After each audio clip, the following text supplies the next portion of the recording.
लोगों ने अपनी सैलरी घर पे नहीं दी, ठेकों पे दी है। केजरीवाल जी का तो स्पष्ट है कि वो भ्रष्ट है। कांग्रेस के पास कैंडिडेट ही नहीं है, इसलिए वो बाहर बाहर से पकड़ के ला रहे हैं। अगर वो दूध के साथ दूध फ्री देते तो आज उनकी सरकार बन जाती, लेकिन उन्होंने दारू के साथ दारू फ्री दी है। जो मुस्लिम है वो मोदी को लाइक कर रहे हैं और सामने वाली जो पार्टी है वो बिखर चुकी है।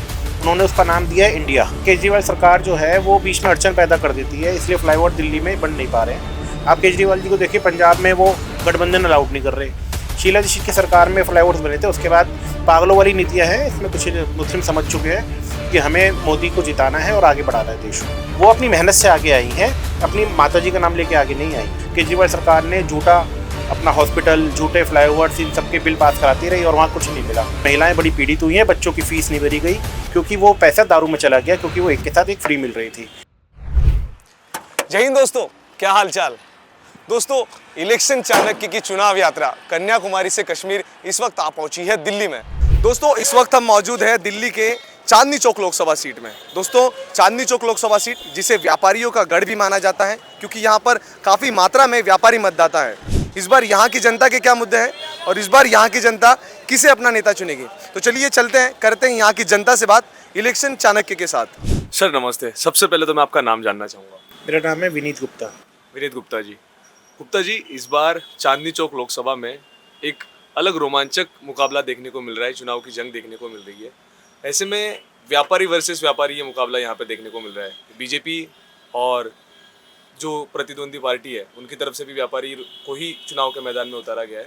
सर, आपको क्या लगता है इस बार यहाँ के व्यापारी किसके साथ है? व्यापारी जो है वो जीएसटी को लेके बड़े खुश है, क्योंकि पहले जब बॉर्डरों पे गाड़ी पकड़ी जाती थी तो एक सी फॉर्म वगैरह होते थे, बाकी फॉर्मेलिटीज़ होती थी और दबा के चालान काटे जाते थे। लेकिन वो फॉर्म्स वगैरह सब बंद हो गए हैं और जीएसटी को लेके रिटर्न भी अच्छा मिल रहा है और लोगों को परेशानी नहीं हो रही। पहले एक सी फॉर्म होता था जिसमें कि हम 2% चार्ज करते थे और बाकी पैसे हम ग्राहक सी फॉर्म देगा तब वो रिफ़ंड होते थे। तो हमने ग्राहक से सी फॉर्म वगैरह कुछ नहीं मांगना, सीधा एक टैक्स लग रहा है और सबको उसमें टैक्स में बेनिफिट मिल रहा है और हमारा जो रिटर्न्स वगैरह आराम से भरी जाती हैं। लेकिन सर, एक तरफ से एक आरोप ये भी लग रहा था कि जीएसटी की वजह से या फिर बीजेपी सरकार की कुछ ऐसी पॉलिसीज की वजह से व्यापारियों को बहुत ज़्यादा नुकसान सहना पड़ा, बहुत ज़्यादा उनको तकलीफ़ों का सामना करना पड़ा। अफवाह है, ये सब अफवाह है। अच्छा, नोटबंदी जब हुई थी सर, उस वक्त में क्या असर रहा था? जीएसटी के आने से सारी पेमेंट्स एक नंबर में आ रही हैं, तो नोटबंदी का जो बिल्डर्स हैं जिनके पास 2 नंबर की इनकम है उनको दिक्कत है, व्यापारी वर्ग को कोई दिक्कत नहीं है। अगर हमारे पास 2 नंबर की इनकम हो भी रही है तो हम उसका बिल काट रहे हैं तो हमारे पास कैश इन हैंड बढ़ जाता है, वो हम बैंक में जमा करा देते हैं। अच्छा सर, ये जो लोकसभा क्षेत्र है यहाँ पर अलग अलग समुदाय के लोग यहाँ पर हैं। ऐसे में यहाँ पर मुस्लिम समुदाय की काफ़ी ज़्यादा आबादी है, तो क्या यहाँ पर मुस्लिम समुदाय के वोट से बीजेपी के वोट बैंक पर कुछ प्रभाव पड़ता हुआ नज़र आ सकता है? देखिए, जो प्रभाव पड़ रहे हैं, जो अपना केजरीवाल का इलेक्शन है उसमें इफेक्ट अलग होता है, ये मोदी फैक्टर है। जो मुस्लिम है वो मोदी को लाइक कर रहे हैं। अब 4 जून को आपको पता लग ही जाएगा। अब मैं क्या बोलूँ इसमें, क्योंकि 3 तलाक हैं, उसमें जो मुस्लिम लेडीज़ हैं वो दबा के सपोर्ट कर रही हैं और मुस्लिम्स के जो घर बने हैं, शौचालय बने हैं, पूरी यूपी में भी देखा जा रहा है, पूरी इंडिया में देखा जा रहा है, तो इससे बहुत फ़र्क पड़ेगा।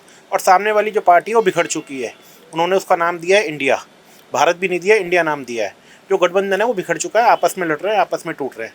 आप केजरीवाल जी को देखिए, पंजाब में वो गठबंधन अलाउड नहीं कर रहे और दिल्ली में गठबंधन अलाउड कर रहे हैं। तो ये पागलों वाली नीतियाँ हैं। इसमें कुछ मुस्लिम समझ चुके हैं कि हमें मोदी को जिताना है और आगे बढ़ाना है देश को। तो सर, यहाँ पर आप जब अपना कैंडिडेट चूज करोगे, जब आप अपना वोट डालोगे, तो आप अपने कैंडिडेट में क्या चीज़ों को देखोगे? यहाँ पर एक तरफ जेपी अग्रवाल है, एक तरफ मोहन खंडेलवाल है, आप अपने कैंडिडेट में क्या चीज़ें देखते हो? देखिए, जेपी अग्रवाल जी की छवि अच्छी है और बनिए हैं, सब कुछ है, लेकिन जो सीनियर सिटीजन है वो अब उनकी रिटायरमेंट ले लेनी चाहिए।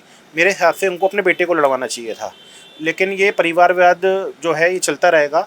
और जेपी अग्रवाल जी पहले भी एमपी रहे हैं, यहाँ के रामलीला में भी जुड़े हुए हैं, लेकिन परवीन खंडेलवाल जी के जो ताऊ जी हैं वो यहाँ एमपी रहे हैं, चाचा जी एमएलए रहे हैं, तो वो भी एक राजनीतिक परिवार से जुड़े हुए हैं।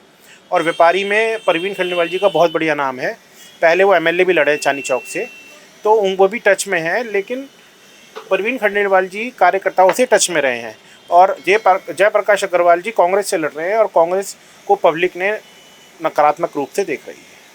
सर, जैसे कि परिवारवाद की बात की, एक मैं सवाल एक लोगों से आरोप सुनता आ रहा हूँ ग्राउंड पे, मैं जब लोगों के पास जाता हूँ, जब बीजेपी कांग्रेस और गठबंधन के लोगों पर परिवारवाद की बात करती है, तो सर वर्तमान में बीजेपी की तरफ से नई दिल्ली में बांसुरी स्वराज को चुनाव के मैदान में उतारा गया है, क्या वो भी एक परिवारवाद का उदाहरण नहीं है?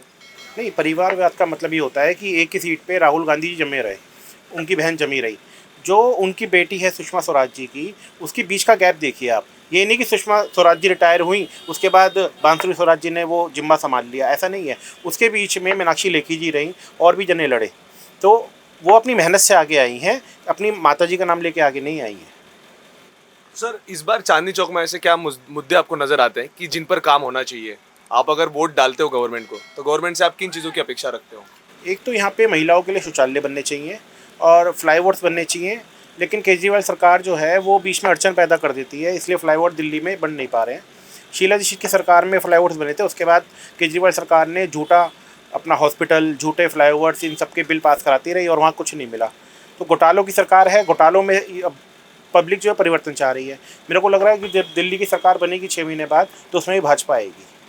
सर, केजरीवाल जी को कोर्ट की तरफ से राहत मिली है चुनाव प्रचार के लिए, क्या उनके चुनाव प्रचार की वजह से दिल्ली की 7 लोकसभा सीटों पर कोई असर देखने को मिलेगा? बीजेपी के हाथ से सीट जाने के चांसेस है उनके आने की वजह से? अगर वो दूध के साथ दूध फ्री देते ना, तो वो राहत मिलती। अभी कोई राहत नहीं मिलेगी। दिल्ली वालों का जो पब्लिक का मूड है, वो उनकी हैसियत जान चुके हैं।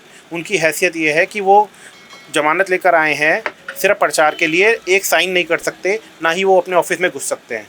तो पब्लिक उनको जान चुकी है। अगर वो दूध के साथ दूध फ्री देते तो आज उनकी सरकार बन जाती, लेकिन उन्होंने दारू के साथ दारू फ्री दी है, जिससे पब्लिक का नुकसान हुआ है। लोगों ने अपनी सैलरी घर पे नहीं दी, ठेकों पे दी है, क्योंकि महिलाएं बड़ी पीड़ित हुई हैं। बच्चों की फ़ीस नहीं भरी गई क्योंकि वो पैसा दारू में चला गया, क्योंकि वो एक के साथ एक फ्री मिल रही थी।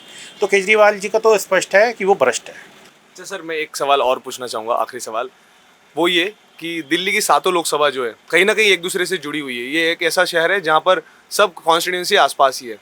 तो दिल्ली में बीजेपी ने हर सीट पर अपना उम्मीदवार बदला, एक सीट छोड़ के, और उसी सीट पर बीजेपी के सामने कन्हैया कुमार को इंडी गठबंधन ने चुनाव के मैदान में उतारा है।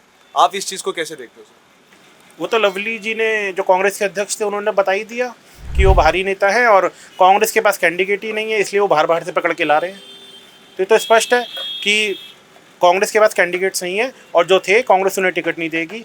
लवली जी 2 बार छोड़कर आए, तो कांग्रेस में कुछ तो कमी होगी ना।